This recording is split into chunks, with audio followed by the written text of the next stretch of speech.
Delhi blast वाली जगह से 2 कारतूस भी मिले हैं। एफएसएल टीम को ब्लास्ट स्पॉट की जांच के दौरान 2 जिंदा कारतूस भी मिले। दोनों जिंदा कारतूस ब्लास्ट साइट से इकट्ठा किए गए हैं। जांच की जा रही है कि कहीं ये घायलों की मदद कर रहे पुलिस कर्मियों के तो नहीं है।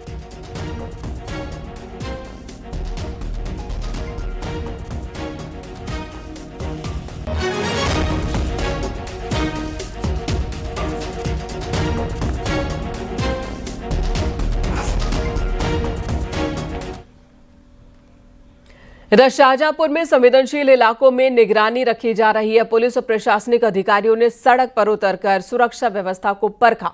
एसएसपी ने भारी पुलिस फोर्स और पुलिस के आला अधिकारियों ने रेलवे स्टेशन, बस स्टॉप समेत भीड़-भाड़ वाले सभी चौक चौराहों पर गश्त की है। अधिकारियों ने आम जनता से भी बात की, उनसे अपील की कि किसी भी संदिग्ध गतिविधि की सूचना तुरंत ही पुलिस को दे। प्रतापगढ़ में रेलवे स्टेशन, बस स्टॉप, बाजार और बॉर्डर पर चेकिंग जारी है। वहीं एसपी ने बताया कि चेकिंग और निगरानी की जा रही है। चित्रकूट की बात की जाए, यहां पर डॉग स्क्वाड की भी मदद ली जा रही है। एलआईयू और पुलिस बल के साथ मठ मंदिरों और भीड़भाड़ वाले इलाकों में सघन चेकिंग अभियान चलाया जा रहा है। संदिग्धों से भी पूछताछ जारी है।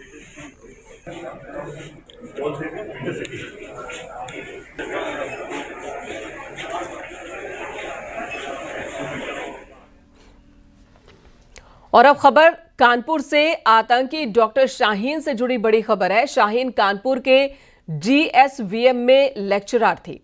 यूपीएससी से उसका चयन हुआ था, लेकिन 2013 से ही वो लापता है। बिना जानकारी दिए वो गैर हाजिर है नौकरी से, जिसके बाद 2021 में उसे बर्खास्त किया गया। सूत्रों के मुताबिक एटीएस की टीम ने वहां भी जाकर दस्तावेज खंगाले और मेडिकल कॉलेज प्रशासन से पूरी डिटेल ली है। डॉक्टर शाहीन ने इलाहाबाद मेडिकल कॉलेज से एमबीबीएस की पढ़ाई की थी। उसने सीपीएमटी की परीक्षा पास की थी और फिर एमबीबीएस किया था और लोक सेवा आयोग की परीक्षा देकर चयनित होकर वो अधिकारी भी बनी, लेकिन अपनी नौकरी से गैर हाजिर रही। लेक्चरर के तौर पर सिलेक्शन हुआ था, लेकिन 2013 से लापता रही, जिसके बाद 21 में उसे बर्खास्त कर दिया गया था कानपुर में।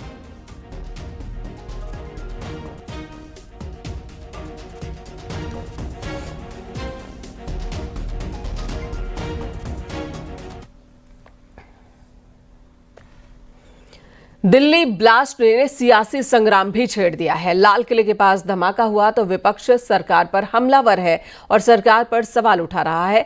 अखिलेश यादव ने इस हमले को लेकर बड़ा बयान दिया, जिसके बाद सियासत तेज हो गई है। तो बीजेपी इस ब्लास्ट के पीछे जो भी है उसे छोड़ा नहीं जाएगा, ऐसा दावा कर रही है।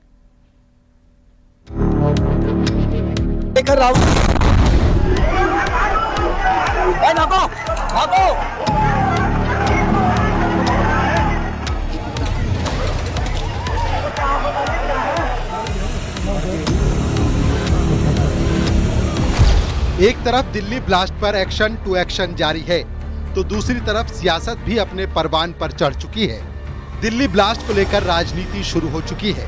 सपा अध्यक्ष अखिलेश यादव ने इस ब्लास्ट को लेकर सवाल उठाए हैं और चुनावी घटनाक्रम को लेकर इशारा किया है।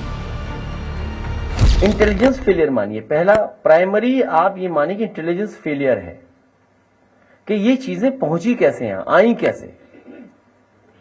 जब हमारे पास सीसीटीवी है, सैटेलाइट चीजें हैं, हम सैटेलाइट से ट्रेस कर सकते हैं चीजें, सब चीज सर्विलेंस में है, इतनी फोर्स है, और पिछले 10-11 साल से ये प्रयास चला है घुसपैठिए ना आए या इस तरह की चीजें ना आए।